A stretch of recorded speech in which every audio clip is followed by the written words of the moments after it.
If you've ever been handed a job that you were never trained for, then blamed when it didn't go right, or watched the new team member get thrown in the fire while everyone else stands by, frustrated but silent. You got good people trying to do the right thing without the right tools, the right systems, or the right guidance.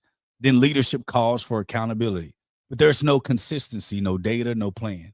And before you know it, people stop trying. The truth is, most teams don't fail because people don't care. They fail because no one built the structure that helps them get better. This episode is about fixing that and rebuilding how we train, how we track, and how we lead. Welcome to Sterile by Design. This episode is about training and accountability. See you on the other side. SPD911 isn't just a show, it's your emergency response team for sterile processing. Having a diverse organization, people make the mistake in trying to make everyone the same. SPD911, we stand together. You're asking for a pay raise every year. Heard the stories, seen the tears, raw and real, we face the fight, supporting each other, night and daylight. What is going on, our SPD 911 crew? Today, usually you see me teamed up beside Sharon Greene-Golden and Derek in the field, Derek Jones Sr. in the field, talking about all things SPD, helping you get better. But they're in the field right now. They're looking at some of our sites that we support on a daily basis. So they're busy, and I'm here at the headquarters, here to make sure that you get the information that you need. And as you heard in the introduction, today we definitely have some amazing things to kind of talk about, especially with being the fact that we're talking about accountability in training. These are the things that we're talking about. So I'm going to do this episode bred to lead style, just me and you, talking about ways that we can get better to ensure that our organizations continue to grow. So how today's episode is going to work. Ignacio, our executive producer, is going to put the question up on the screen, and I'm going to read the question and provide the answers, especially when we're talking about something so intimate as training and accountability. And one of the biggest things I want us to focus on is something that I believe is an intricate part of true growth within an organization. And that part is understanding that training and accountability go hand in hand. You cannot hold someone accountable to something that you haven't assessed to know if they're capable of doing the said thing. So today, if you haven't subscribed to SPD 911 and all of our podcasts, Prevailing Through Pain, as well as Bred to Lead. All of you that helped our podcast go to top 10 in the country in the business category, we want to say thank you. For those that have been listening for some time, we also want to say thank you for tuning in. But today we're talking about some good stuff, and I hope that you receive value. And then when my partners come back next week, you can get more Sharon Greene-Golden. You can get more of the Derek Jones that you love. But right now, all you have is good old Dr. Jake, your favorite cousin. So Iggy, I am ready for the first question. I'm kind of scared that I'm up here by myself doing this. So let's get to it. So the first question that we have here from our community is, how do you help new hires succeed when they're thrown in without proper training? And here's a scenario that I want us to just kind of imagine, right? Imagine a new hire walks in on day one, no orientation, no checklist, no mentorship. They're told to shadow someone, but that someone is already overwhelmed. So mistakes pile up, frustration grows on both sides. And this is what I always like to tell organizations throughout any system, any sector, but specifically in the healthcare space, is that we live in a world where shadowing is considered training. And shadowing should not be considered training, because even your best person that gets shadowed may cut corners depending on how they feel. So what we have to understand within an organization, specifically in healthcare, which is what we need great leaders to be the best at what they do the most, is understanding that I have 5 points I want to make to this question. The first point I want to make is that training isn't a favor. And a lot of organizations almost praise the fact that, hey, we do training versus the other. No, training is something that someone is supposed to get regardless of if if they have the resume, they have the history, there are still some legacy trainings that are needed for any one person coming to any new site, regardless of if they have the experience or not. Matter of fact, I'll give you some numbers. I used to be in education. My first degree was to be a teacher, and we learn about the importance of a training development, competencies, a cognitive development, cognitive languages. And one of the biggest things that we found out is that when you look at the comfortability of somebody, if someone already knows what they're doing, it takes them 90 days to just get comfortable in the environment. We're not talking about getting comfortable, meaning like, hey, I know all of my job and responsibilities. We're talking about to get comfortable with the people that's around, knowing who to talk to, who not to talk to. These are all components of comfortability. It takes them 90 days just to get comfortable in the environment, settled. It takes someone a year to become efficient at their job, not proficient, but efficient, meaning I'm comfortable doing all the responsibilities. If I get hung up, I still need to talk to an upline, or I still need to talk to someone who knows either relationships with other vendors or relationships with other cross-body executives or partners or departments. It takes about a year for them to become efficient at doing their job, and they still may need some help buffering through pieces. It takes 16 to 18 months for someone to become proficient, meaning they no longer need the oversight of anyone else or the conciliary advice from co-partners or from their peers. They can manage these things and get through them in even the difficult times without support. And then it takes about 2 to 3 years for someone to become a master in that space in executing on all levels. And that's for somebody who knows what they're doing. Imagine someone who's new to leadership or new to the role. It takes a longer time. And then if you add in the fact that people are moving, going backwards and forward with, every 3 to 4 years, I call it serving your one term.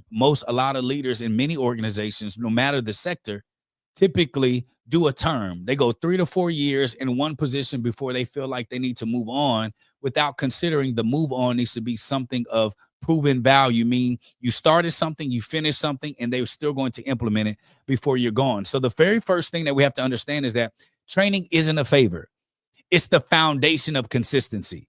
So the more lackluster your onboarding process is, the more lackluster in your testing and assessments of people and their ability within the positions that you're giving them or that you require them, before you're just trying to hand off the position to a new leader, a new technician, a new professional, a new support, a new administrator.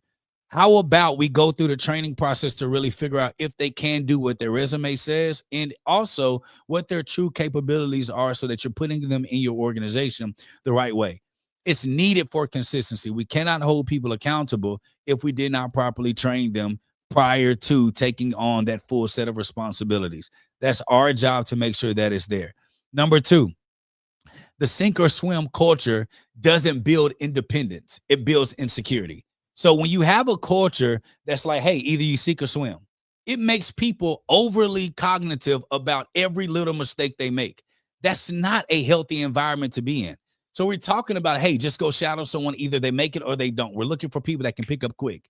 That's not a great system to build off of, because you're leaving too much room for mistakes and errors who ultimately could affect the patients that we're looking to support and make better, and also affect the hospital's bottom line profitability. Let's be honest.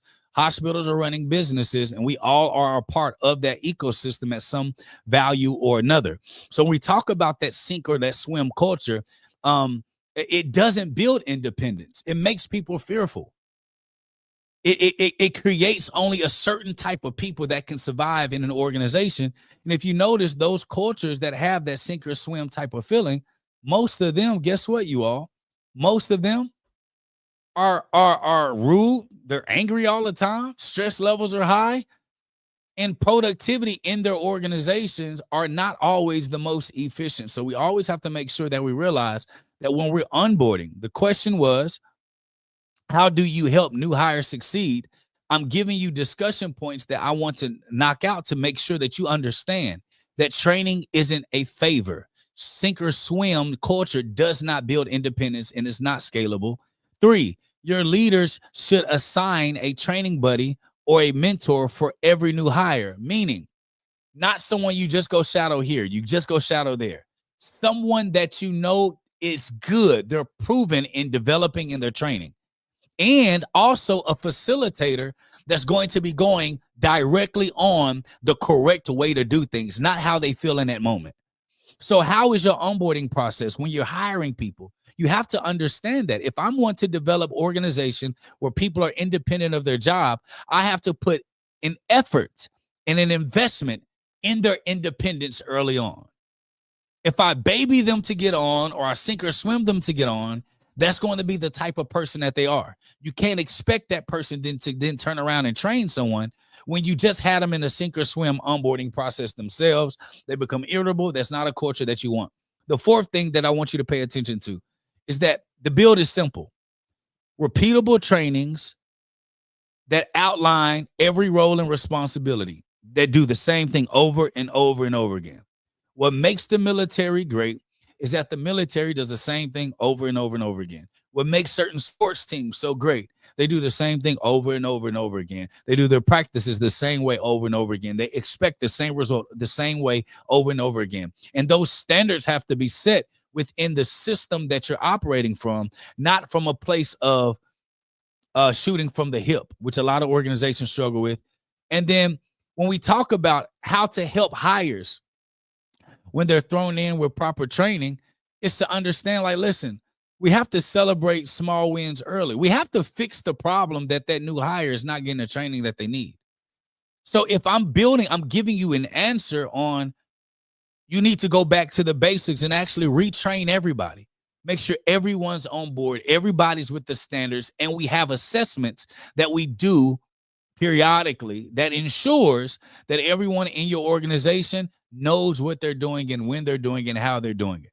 And then we celebrate those small wins. Every small thing that they do, you celebrate it. No different than you upraising or rearing up a child. Every small moment you celebrate, because you know it's a great small moment for the larger picture that you have. So when we're answering the question, how do we help new hires succeed when they're thrown in without proper training? The answer is we throw away the not having proper training and we build a true onboarding and training system that you can use to actually duplicate the same result within your organization over and over again. Not having true onboarding training, not having a full filtering process, not having these things in place are not acceptable at all. And they should never be a part of anybody's orientation or build out plan. Therefore, in any industries, but most importantly in healthcare. So that was the first question. And that was me addressing the simple fact that it's not needed. We need to make sure that we spend time in our training system. And let me just say this, you know, it's clearly just a show by myself. Okay, let me just say this. Okay.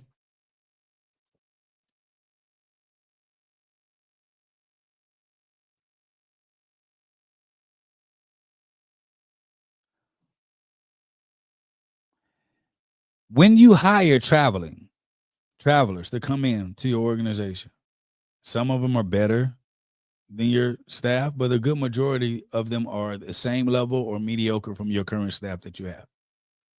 You're telling your team that you're willing to pay double and triple for people that are the same caliber as them, versus thinking about truly building a system that you can nurture, develop your talent, and even give them bonuses and raises and opportunities for income increases based on performance. We have to rethink and relook at how we are even looking at compensating our teams and developing that talent within these systems. If you truly want to see what great leadership looks like, how about you build a system that creates an ecosystem of independently developed professionals that can be able to mix and match and step up when you need them. Okay. What's the next question? What we got? The next question is, how do you train your team to handle specialized work without fear?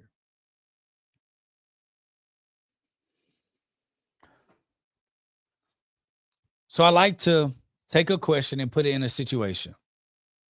So I'm thinking like a new project rolls in, specialized task pop up that only one or two people know how to do. The rest of the team would typically hesitate, afraid of making mistakes, productivity will drop, and deadlines will slip. And the question that we have is, how do you train your team to handle specialized work without fear? One, especially if you know that your organization doesn't have the budget, you can't afford for your organization not to be cross-trained. And you have to create specified cross-training days where people show up different in different roles. You have to. The more cross-trained your team is, the less amount of FTEs you'll actually need in the department. The less amount of FTEs that you need in the department, the more opportunities you have to be able to pay your staff more money. More FTEs isn't always the solution. Having too many people specialized is often the problem within organizations. Another point I will make, when you're building out your SOPs, a lot of us build out our SOPs assuming that people already know what to do. You want to build out your SOPs that even your child who's never been in your position or your company before, even they can do the job. You may say, well, that wouldn't make what I do specialized. J.D. Rockefeller told his son one thing. He said, son, the greatest leaders of all take the extraordinary things that they do and build systems that average ordinary people can do extraordinary things on a daily basis. The most terrible leaders isolate themselves to be the extraordinary thing, but become slaved to the fact that they're the only ones that can do it. It doesn't help anyone to be able to do that. So you have to be able to ensure that. And then you have to have some type of reward system that rewards those who teach others, not just those who perform well individually. Because you may have some people that may be average performers, but they're excellent trainers and developers. So you want to have some type of way that you're actually giving people kudos and props on their ability to duplicate quality work, even if they're not the best producer. And let me tell you something, the best producers are not always the best trainers. So you have to make sure that you have the right person or the right people actually training and educating your team. Just because they're good at doing the task doesn't necessarily mean that they're actually good at training and developing. We have to make sure we pay attention to that. And then understand that when knowledge is shared, accountability becomes collective.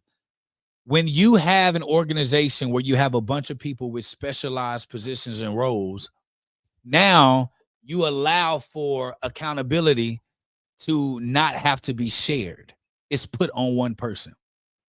But when you have an organization where that person specifically, you have an organization where knowledge is fully shared, now everyone within that organization can in fact be held responsible, because we know to a letter that not only does everyone know what to do to fill in those gaps in those roles, but you also can take the understanding or the assumption to know that now that pressure isn't put just on that one person to be there every day and all day, because they can take the times off that they need. So we just want to make sure that when you're dealing with these specialized positions, you want to make sure you're as cross-trained and as balanced as an organization as possible. Now, there are people that do specialized things better than others. You're going to have specialized talents and specialized abilities. However, we also need to make sure that we're taking into account that that as long as your team can generally do a decent, good job, that can cover the gap when that specialized person just needs a break. So that's what we have there. Iggy, what's the next question that we have?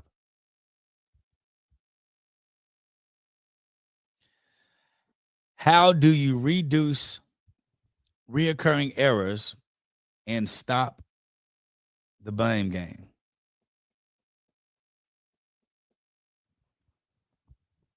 It's a great question.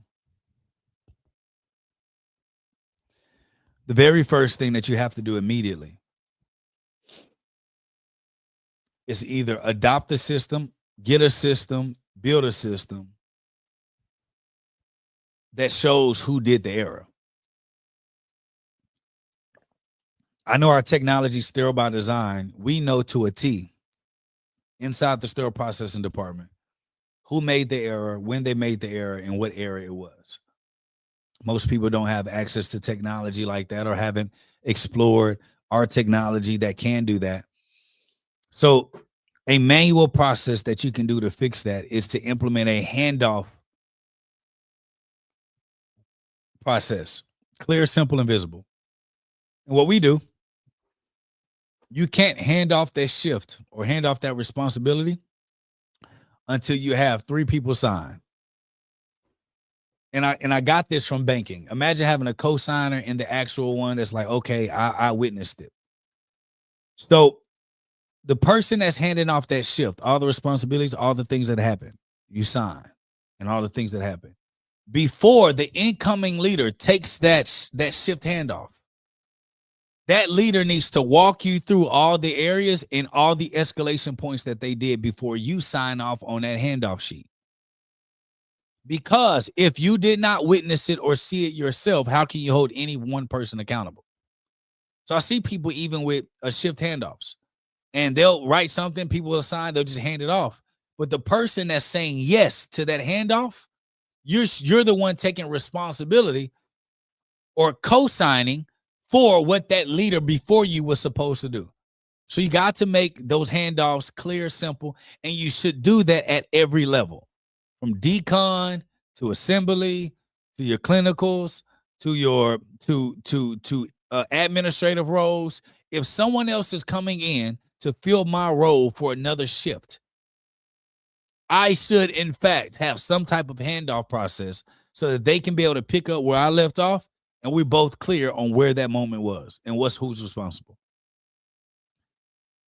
The next thing to reduce reoccurring errors is to focus the feedback on the process and not the person. This is why having a standard in the system is important. When you have a system or a standard or a process in place within your organization, what we like to call it is a playbook. Every great team has a playbook that they run. You can't hold people accountable if you're running your organization without a playbook. Now you may say, Dr. Jake, we have SOPs, we have policies. Yeah, you can have plays, but not a clean playbook. You can have an assortment of policies from 20 years ago, 10 years ago, 5 years ago. But if it's not the playbook of the hospital or the playbook of the leaders, you can't hold everyone accountable. Because if you've had legacy people within your organization that's seen multiple leaders, you don't know what leaders' playbook that they're going by. You don't know. So we have to make sure that we have a playbook that we assimilate everyone to. Then we hold them accountable to the process, not the person. So if I were to give you an example, like a football example, let's say a basketball example. When coach says I'm supposed to set a screen for somebody at a specific spot, when I miss that screen, he's not yelling at me and mad at me as a person. He's mad that I'm missing the spot because that messes up the entire play. So in how I'm lined up when I'm screening will determine that person's ability to get open and where they get open. This is why it's important when we're talking about plays. For an example, here's another play. How do you exit your building or how do you exit your home when a fire or a burglar or someone with a gun is present? However you practice and everyone operates on, everyone will naturally do. If you never train and you never practice and no one knows what to do, everyone's going to do different things when the fire gets hot. That's what's happening inside of organizations. That's why the mistakes keep happening. So you have to have a playbook. If you're a new leader coming into an organization, you need a playbook. You can use our Sterile by Design playbook, or if you're an older leader and you realize, hey, I really don't have a playbook, I just been kind of putting things together. That's why your organization's so up and down and your errors are not clearly defined to a T where you know when they'll make mistakes and how they'll make the mistakes because you don't have a playbook. So now when you're chastising your team, you're chastising the person when you don't realize everyone's not running the same play. So if you say, sterilize this process or sterilize this tray, or optimize this workspace, or build this SOP. If you tell 5 of your leaders to write an SOP, will all 5 of them write it the exact same way? If they won't, you know you have a broken playbook. So how can you hold someone accountable, and how can you stop and mitigate mistakes if they don't know what the mistake is based on your process? That's what you have to focus on. So if that same issue continues to repeat, it's not a people problem, it's a process problem. It's a training problem. It's an implementation problem. And then the last thing you want to do when you're seeing recurring errors, at the end of every shift or meetings or projects that were worked on, successfully done or failed, there should be reflection time. What are we doing that's causing this mistake to happen? Man, Dr. Jake, we're getting more cases. We're getting more cases, and the hospital won't give us more FTEs. Are we the most efficient with the FTEs that we have? And how can we prove that if we don't have a playbook that we're operating on? This is something that we have to consider. All right. So next question. How do you build a system for fair accountability? How do you build a system for fair accountability? Well, the first thing that you have to do is that you have to use visible data, not gossip, not feelings, not I just feel something, I got to coach them. No, visible data. See, when your team knows that you use data, visible, clear, transparent data to hold people accountable, they no longer take it personal when you're attacking them, or they feel attacked when you're correctively criticizing or correcting them. You may be correcting them on something that your favorite person does. You just can't see it because they're your favorite person. So if I chastise this one person, but I don't chastise this person, and this person's doing the same thing that this person's doing, once I chastise this professional and I don't chastise this professional, whatever I do moving forward, I lost the trust of that person that got chastised. But when I have clear, visible data and I hold everyone accountable to the standard, to the process, and to the playbook, if I'm holding everyone accountable to that, it doesn't matter who the people are, because the entire organization knows I'm holding everyone accountable to this and this alone.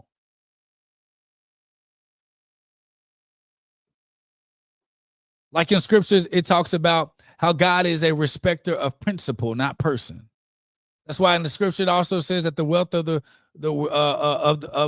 of God's people is held up in the hands of the wicked, of the righteous, and held up in the hands of the wicked. What is saying? It's saying there that God respects principle, not purpose. It doesn't matter who you are. If you're operating in the alignment of the playbook or the system or the standard, you have to be awarded or chastised in this lane or vein. Doesn't matter how more fond of you I am. If you're off kilter from the standard, I have to hold you accountable. And when you do that based on your standard, your playbook, and you don't deviate from it, this is how you can hold people accountable fairly. The next one is to set clear expectations. Before holding people accountable, you have to set clear expectations. If your expectations are ambiguous, then accountability will be hard to do. Track patterns, not individual slip-ups. So if someone slips up here and there, it's okay, we're human. But if it's a pattern, you address the pattern, not the person. Hey, I notice every time you get overwhelmed, or every time you make a bunch of promises, or every time these things fall off. But when you focus specifically on your job and one project, I can see that you follow that through and through. So maybe giving you too many projects is too much. Maybe leadership positions are too much for you right now. This is how you hold people accountable to the pattern, not the person. And you want to share that improvement, that data openly. You want to celebrate the progress, because accountability should be fair, not fearful. I'm not fearfully holding people accountable. I'm fairly holding people accountable, and I'm praising them on their adjustments. So if they make adjustments, I praise that. If they make a small change, I praise that, because that's going to send endorphins to make them say, hey, you know what? Not only is this person fair, They hold me accountable fairly. They hold everyone accountable fairly, and they hold everyone to the level of the system. So if you perform well in this system, regardless of who you are as a person, regardless of your belief, your demographic, your color, your gender, whoever you want to attribute your religion to, none of that matters. What matters is, can you operate in this structure, in this system? Everyone loved the Patriots when Tom Brady was there. They loved it. Tom operated well in the system. Golden State, Steph Curry, Draymond Green, Klay Thompson, they operate well in the system. If they were in a different system, they may have a different result of their career. That's the importance of a system.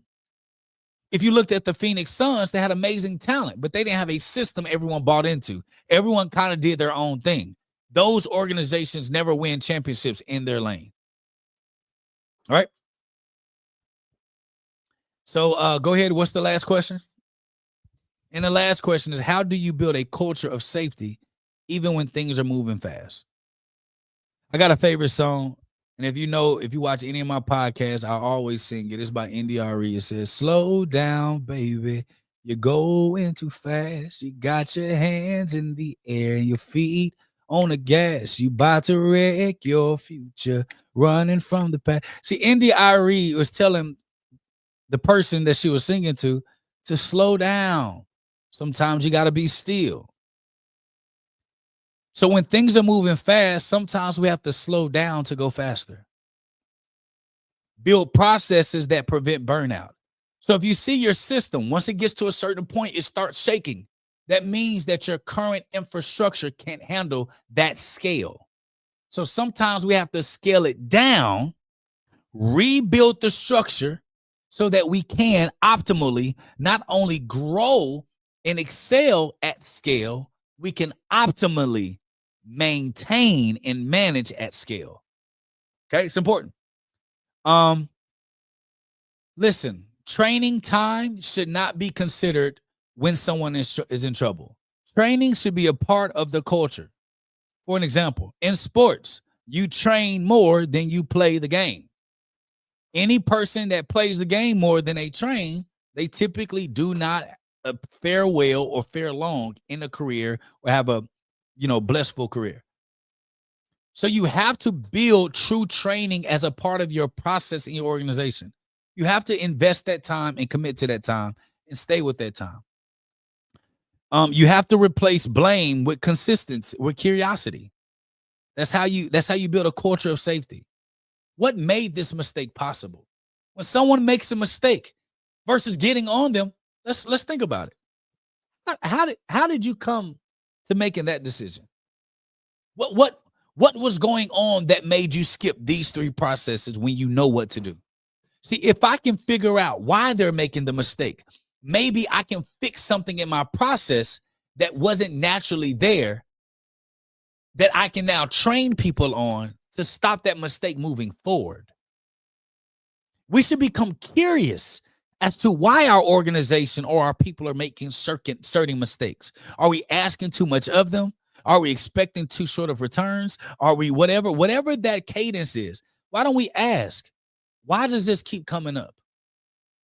And what will happen is, if you build a safe enough, psychologically safe enough environment, they'll tell you, we're moving too fast, boss. Or I got too much I'm trying to handle. I don't want to say no to you. I don't want to let you down, but we can't. Those are things that we have to do. We have to replace that blame with curiosity. And it's funny. You'll get more out of people when you say, hey, listen, I'm not placing any blame. I just want to know, like, how did we get to all this jumbled mess? Can you help me figure this out? And that vendor, that person, that partnership, that whomever, they will be on their best behavior to help you solve that problem.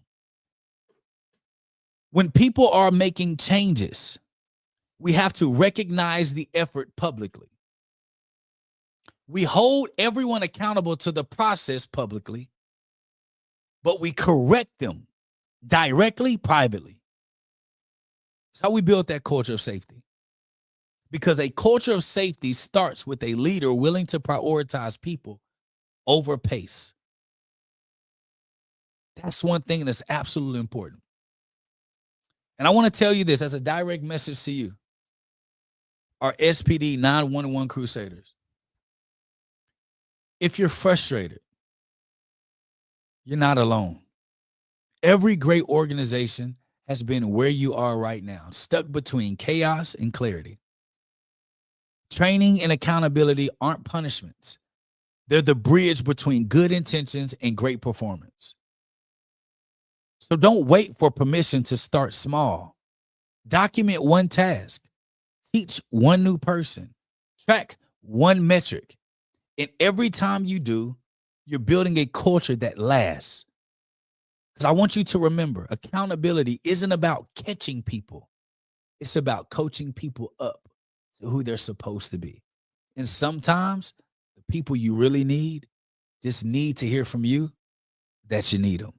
So if you want to keep growing as a leader, join our free community at SPD911.com. Inside, you'll find training templates, leadership discussions, and stories from professionals across every industry who are building better teams one process at a time. Next week, we're going to be talking about burnout and retention and how to keep great people from walking away.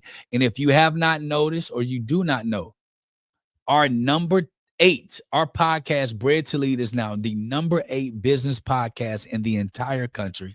So if you have not subscribed to Bread to Lead, go subscribe. If you want to find stories about people that's in healthcare or in life that have prevailed through pain to become successful, go and follow our podcast, Prevailing Through Pain, with our founder, Carrie Cherry Brown. And if you have not subscribed to SPD 911, where the superstar is Sharon Greene-Golden, you want to subscribe to this podcast at SPD 911 on all platforms, including YouTube and including with Bread to Lead. We are now also on Spotify. I love you. There's absolutely nothing you can do about it. But most importantly, remember, growth happens in steps. So never despise small beginnings. Talk to you later. SPD 911 isn't just a show, it's your emergency response team for sterile processing. Having a diverse organization, people make the mistake in trying to make everyone the same. SPD 911, we stand. Yeah, you're asking for a pay raise every year.